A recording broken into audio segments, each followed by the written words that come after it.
Hello CS professional students. आज हम environmental social and governance के विसल ब्लोअर चैप्टर के बारे में डिस्कस करेंगे। बेसिकली विसल ब्लोअर जो है शब्द, इसकी उत्पत्ति विसल से हुई है, जिसका प्रयोग रेफरी के द्वारा अवैध या गलत खेल को इंगित करने के लिए किया जाता है। विसल ब्लोइंग को आधिकारिक तौर पर सार्वजनिक हित में खुलासा करना इसके रूप में परिभाषित किया गया है। और विसल ब्लोइंग में दो शब्द शामिल हैं, विसल और ब्लोइंग, जिसका अर्थ होता है सीटी बजाना या जनता के सामने कुछ जानकारी प्रकट करना। ये जो जानकारी होती है ये सार्वजनिक या निजी संगठनों और या संस्थाओं के बारे में हो सकती है। ऐसी गतिविधियों के बारे में होती है जानकारी जो कि अवैध, अनैतिक या धोखाधड़ी वाली होती है। और विसल ब्लोअर जो होते हैं वो कौन होते हैं? जो गलत कामों का खुलासा करने वाले लोग होते हैं वो होते हैं विसल ब्लोअर। इस meaning of vigil mechanism, whistle blower policy क्या होता है?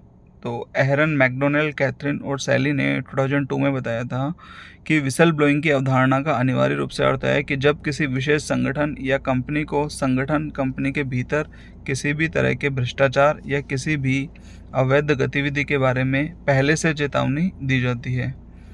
ग्लेन ग्रीनवॉल्ड ने बताया कि विसल ब्लोइंग का उद्देश्य सत्ता में बैठे लोगों के गुप्त और गलत कार्यों को उजागर करना है ताकि सुधार संभव हो सके। विसल ब्लोअर पॉलिसी या विजिल मैकेनिज्म को कंपनी के निदेशकों और कर्मचारियों के लिए अनैतिक व्यवहार, वास्तविक या संदिग्ध धोखाधड़ी या कंपनी की आचार संहिता या नैतिकता नीति के उल्लंघन के बारे में चिंताओं की रिपोर्ट करने के तंत्र के रूप में इसको समझा जा सकता है।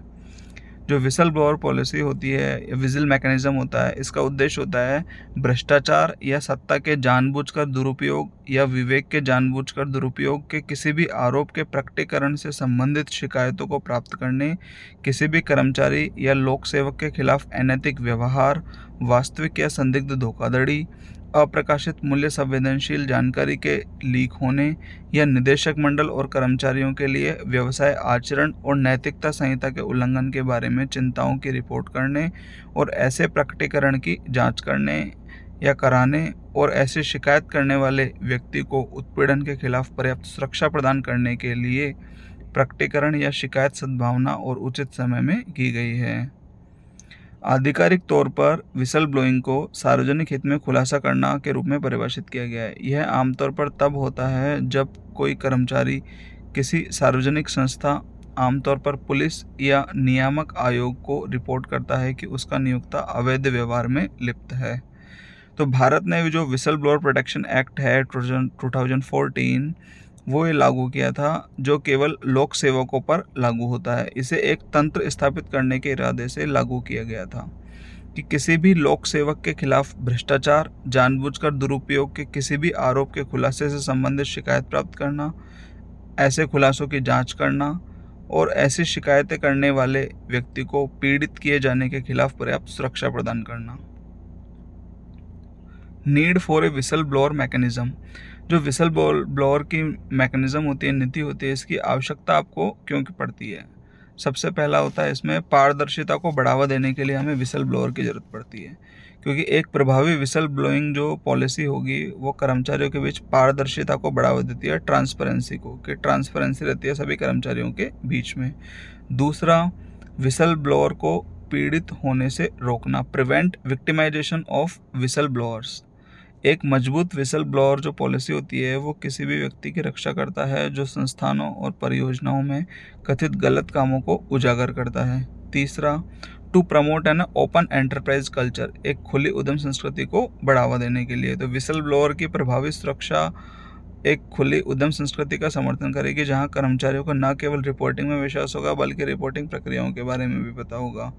तीसरा, भ्रष्टाचार को भी कम करना, रिड्यूस करप्शन। तो विसल ब्लोअर पॉलिसी को मजबूत करने से क्या होगा कि जो लोक सेवकों के द्वारा सत्ता के दुरुपयोग को रोकने में मदद मिलेगी और इस प्रकार भ्रष्टाचार पर भी रोक लगेगी।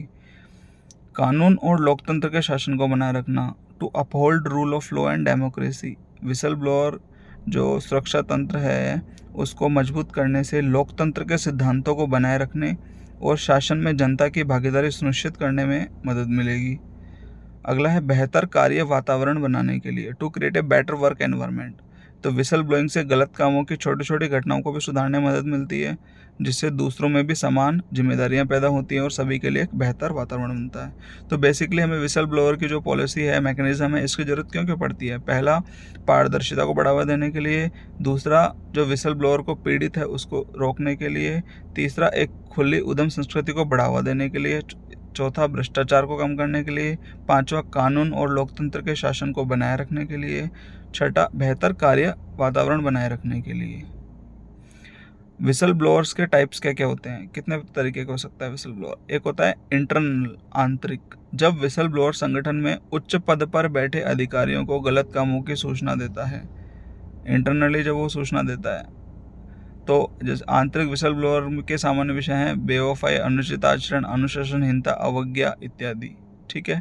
जब विसल ब्लोअर किसी संगठन के ही उच्च पद पर बैठे अधिकारियों को अगर वो गलत कामों की सूचना देता है तो वो हो गया इंटरनल।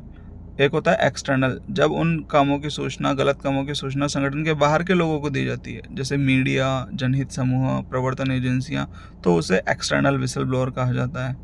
एक होता है पूर्व कर्मचारी, एल्यूमिनी, जब संगठन के किसी पूर्व कर्मचारी के द्वारा विसल ब्लोअर किया जाता है तो उसे पूर्व कर्मचारी विसल ब्लोअर कहा जाता है। यानी कि कोई कर्मचारी है, वो कंपनी में पहले काम करता है, अब उसने कंपनी छोड़ दी, लेकिन वो कंपनी के किसी अनैतिक कार्य के खिलाफ अगर वो कोई रिपोर्ट करता है तो वो होता है पूर्व कर्मचारी विसल ब्लोअर। ठीक है। एक होता है ओपन विसल ब्लोअर, जब विसल ब्लोअर की पहचान उजागर की जाती है कि ये है विसल ब्लोअर जिसने कंप्लेन करी है, तो उसे कहा जाता है ओपन विसल ब्लोअर। एक होता है पर्सनल विसल ब्लोअर, जब संगठन के गलत कामों का उद्देश्य केवल एक व्यक्ति को नुकसान पहुंचाना होता है, तो ऐसे गलत कामों का खुलासा करना पर्सनल विसल ब्लोअर कहा जाता है। एक होता है इम्पर्सनल, जब गलत काम दूसरों को नुकसान पहुंचाने के लिए किया जाता है तो वो होता है इम्पर्सनल विसल ब्लोअर।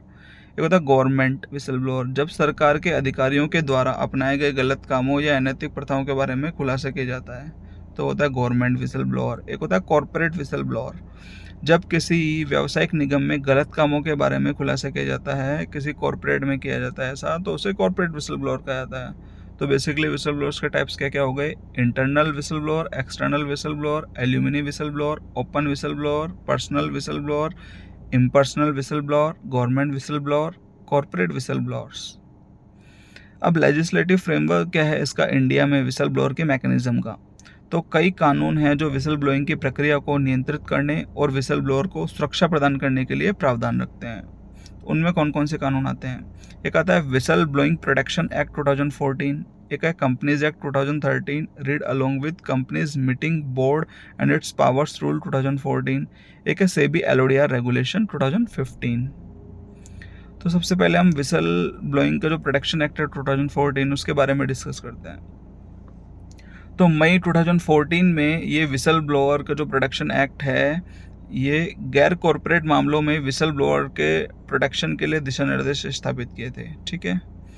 इस अधिनियम के तहत जो सेंट्रल विजिलेंस कमिश्नर होता है, केंद्रीय सतर्कता आयुक्त होता है, वो शिकायतें प्राप्त करने, सार्वजनिक प्रकटीकरण, अनुरोधों की समीक्षा करने और यह सुनिश्चित करने के लिए जिम्मेदार है कि शिकायतकर्ता को कानून के तहत सुरक्षा मिले। इस कानून ने किसी भी पब्लिक सर्वेंट के खिलाफ भ्रष्टाचार या जानबूझकर सत्ता या विवेक का दुरुपयोग करने के आरोपों की शिकायतों से निपटने और ऐसे आरोपों की जांच करने या कराने के लिए एक कानूनी तंत्र बनाया। यह सरकारी कर्मचारियों सहित किसी भी व्यक्ति को कॉम्पिटेंट अथॉरिटी के समक्ष सामान्य हित प्रकटीकरण करने की अनुमति देता है। ऐसी शिकायत करने की अधिकतम अवधि 7 वर्ष है। कोई भी व्यक्ति जो सक्षम प्राधिकारी के आदेश से असंतुष्ट है, वो आदेश की तिथि से 60 दिनों के भीतर संबंधित उच्च न्यायालय में अपील दायर कर सकता है। और जो कोई भी अनजाने में या जानबूझकर शिकायतकर्ता की पहचान उजागर करता है तो उसे कारावास की सजा भी मिलेगी। यह अधिनियम विशेष सुरक्षा समूह एसपीजी के कर्मियों और अधिकारियों पर लागू नहीं होता है, जिन्हें विशेष सुरक्षा अधिनियम 1988 के तहत गठित किया गया था। Companies act 2013 and companies meeting of board and its powers rules 2014। Company board की बैठकें और इसकी शक्तियां नियम है 2014। उसके साथ कंपनीज एक्ट 2013 के सेक्शन 177 सबसेक्शन 9 के तहत सभी लिस्टेड कंपनियां और वे सभी कंपनियां जो कि पब्लिक से पब्लिक डिपॉजिट एक्सेप्ट करती है और वे सभी कंपनियां जिन्होंने बैंकों और सार्वजनिक वित्तीय संस्थानों से 50 करोड़ रुपए से अधिक का पैसा उधार ले रखा है, तो उन्हें किसी भी अनैतिक व्यवहार यानी कि अनएथिकल बिहेवियर या अन्य चिंताओं की सूचना प्रबंधन को देने के लिए एक विसल ब्लोइंग मैकेनिज्म को स्थापित करना पड़ेगा। जिन कंपनियों को ऑडिट कमेटी गठित करने की ज़रूरत है, वे ऑडिट कमेटी के माध्यम से जो विसल ब्लोअर मैकेनिज्म है उसका संचालन करेगी। अगर कमेटी के किसी भी मेंबर का किसी भी मामले में कोई इंटरेस्ट आ रहा है, कोई हितों का टकराव आ रहा है, तो वो उसको खुद से अलग कर लेगा और बाकी के जो कमेटी के जो मेंबर्स होंगे वो उस मैटर से डील करेंगे। भारतीय कंपनियों में कॉरपोरेट गवर्नेंस की कार्यप्रणाली को मजबूत करने के लिए मिनिस्ट्री ऑफ कॉरपोरेट अफेयर्स ने एक आदेश जारी किया है, जिसके तहत सभी लिस्टेड कंपनियों के लिए सभी विसल ब्लोअर शिकायतों को ऑडिटर के समक्ष प्रकट करना अनिवार्य कर दिया गया है और ऑडिटर द्वारा प्रकाशित रिपोर्ट में इसका उल्लेख भी किया जाएगा। सेबी की जो एलओडीआर रेगुलेशन है उसके अकॉर्डिंग क्या है, सेबी एलओडीआर के कई नियम हैं जो लिस्टेड कंपनियों को महत्वपूर्ण घटनाओं का खुलासा करने और कंपनी में प्रभावी कॉर्पोरेट गवर्नेंस सुनिश्चित करने के लिए बाध्य करते हैं। रेगुलेशन 46 में कहा गया है कि प्रत्येक लिस्टेड कंपनी को अपनी वेबसाइट पर एक अलग अनुभाग में सतर्कता तंत्र और अपनी विसल ब्लोअर पॉलिसी का प्रसार करना होगा। इसके अलावा रेगुलेशन 34 और 53 के अकॉर्डिंग कंपनी को अपनी एनुअल रिपोर्ट में भी कॉर्पोरेट गवर्नेंस शीर्षक के तहत सतर्कता तंत्र और अपनी विसल ब्लोअर पॉलिसी का विवरण भी बताना होगा और यह भी उल्लेख करना होगा कि किसी भी कर्मचारी को ऑडिट कमेटी तक पहुंच से वंचित नहीं किया गया है। रेगुलेशन 42D4 में बताया गया है कि प्रत्येक लिस्टेड कंपनी को एक विसल ब्लोअर की जो मैकेनिज्म है वो स्थापित करने का आदेश देता है। जो कंपनी के स्टेक होल्डर्स हैं, हितधारक हैं, जैसे कर्मचारी और उनके प्रतिनिधि हैं, उन निकायों को कंपनी में अनैतिक और अवैध प्रथाओं के खिलाफ शिकायत दर्ज करने में सक्षम बनाएगा। अब कुछ मेजर विसल ब्लोइंग लेजिस्लेशंस हैं जो वर्ल्ड में हुए थे, तो उनके बारे में हम डिस्कस करेंगे। यूनाइटेड स्टेट्स के अंदर सबसे पहले हम पढ़ते हैं, इसमें हुआ था विसल ब्लोअर प्रोटेक्शन एक्ट 1989 था। तो विसल ब्लोअर प्रोटेक्शन एक्ट 2012 27 नवंबर 2012 को कानून में हस्ताक्षरित किया गया था और ये जो एक्ट था ये लाखों संघीय कर्मचारियों को सरकारी भ्रष्टाचार और गलत कामों की सुरक्षित रूप से रिपोर्ट करने के लिए आवश्यक अधिकार प्रदान करता है। पूर्व में ये जो एक्ट है whistle blower protection act WPA, उसके तहत जो संघीय कर्मचारी हैं यानी कि फेडरल एम्प्लॉयज़ हैं वो विसल ब्लोअर सुरक्षा के लिए पात्र नहीं थे यदि वे पहला व्यक्ति नहीं था जिसने किसी कदाचार का खुलासा किया, मतलब उससे पहले किसी और ने उस जो भी चीज़ थी, कदाचार हुआ था, गलत काम हुआ था, उसके खिलाफ रिपोर्ट करी और वो जो फेडरल एम्प्लॉय वो कोई अगला एम्प्लॉय है, मतलब उसके बाद उसने वो भी सेम चीज़ के लिए रिपोर्ट कर रहा है, तो वो उसको कोई सिक्योरिटी प्रोवाइड नहीं कराई जाएगी। दूसरा, या उसने अपने किसी कोवर्कर को इसके बारे में बता दिया या किसी सुपरवाइजर को इसके बारे में बता दिया या किसी नीतिगत निर्णय के परिणामों का खुलासा किया या नौकरी के कर्तव्यों का पालन करते समय विसल ब्लोअर सुरक्षा के लिए पात्र नहीं थे। इस एक्ट के अंतर्गत ये सब चीज़ें थी। दूसरा एक है साराबेन-ओक्सले एक्ट। ये क्या बोलता है, तो कॉरपोरेट आपराधिक धोखाधड़ी से निपटने और कॉरपोरेट जवाबदेही को मजबूत करने के लिए 2002 में साराबेन-ओक्सले जो अधिनियम है वो पारित किया गया था। यह अधिनियम सार्वजनिक रूप से आयोजित निगमों के लिए वित्तीय प्रकटीकरण और ऑडिटर की जो इंडिपेंडेंस है, स्वतंत्रता है, उसको बढ़ाने का प्रावधान करता है। इस अधिनियम की धारा 301 के अनुसार सार्वजनिक निगमों के बोर्ड की ऑडिट कमिटीज़ आंतरिक लेखा नियंत्रण या ऑडिटिंग मामलों के बारे में शिकायतों के कर्मचारियों द्वारा गोपनीय, गुमनाम और प्रस्तुतिकरण के लिए प्रक्रिया स्थापित करती हैं। अधिनियम विसल ब्लोअर के लिए कुछ सुरक्षा और सहायता प्रदान करता है। प्रतिशोध के दोषी पाए जाने वालों को 10 साल तक की इसमें जेल हो सकती है।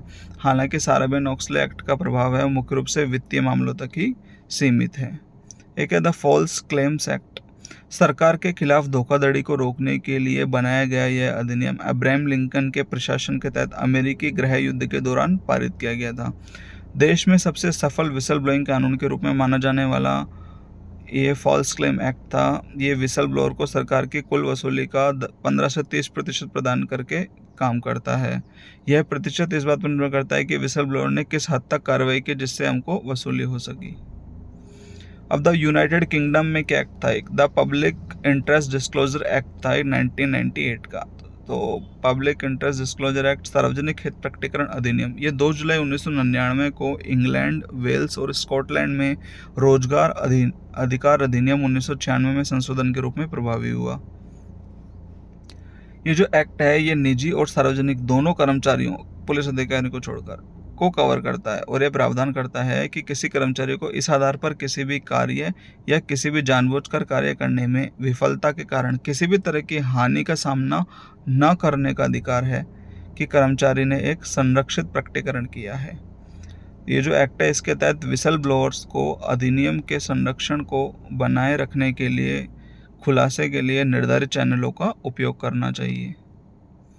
अब ये जो विसल ब्लोअर के मैकेनिज्म होता है, इफेक्टिव मैकेनिज्म होता है, इसका बेसिकली एक प्रोसेस क्या होता है? सबसे पहले reporting, monitoring and evaluation. Next आता है एम्बेडिंग द प्रोग्राम। थर्ड आता है डिजाइनिंग रिपोर्टिंग मैकेनिज्म। नेक्स्ट आता है developing a whistle blowing policy and next gaining top level management. Thank you CS professional Hindi students. कृपया आप हमारे चैनल को सब्सक्राइब करें, लाइक करें, शेयर करें, देन कमेंट करें। अगर आपको इसी तरीके से वीडियोस देखना पसंद है तो आप इन्हें शेयर करें और कमेंट बॉक्स में कमेंट भी करें, हमें बताएं कि आपको कौन से टॉपिक पर आपको वीडियो बनवानी है। और अगर आपको ये नोट्स चाहिए, CS प्रोफेशनल के ड्राफ्टिंग सब्जेक्ट के नोट्स अगर आपको चाहिए, साथ ही साथ अगर आपको CS प्रोफेशनल के ESG सब्जेक्ट के नोट्स भी चाहिए तो आप हमें cphn.4x0@gmail.com पर हमें मेल भी कर सकते हैं। Thank you.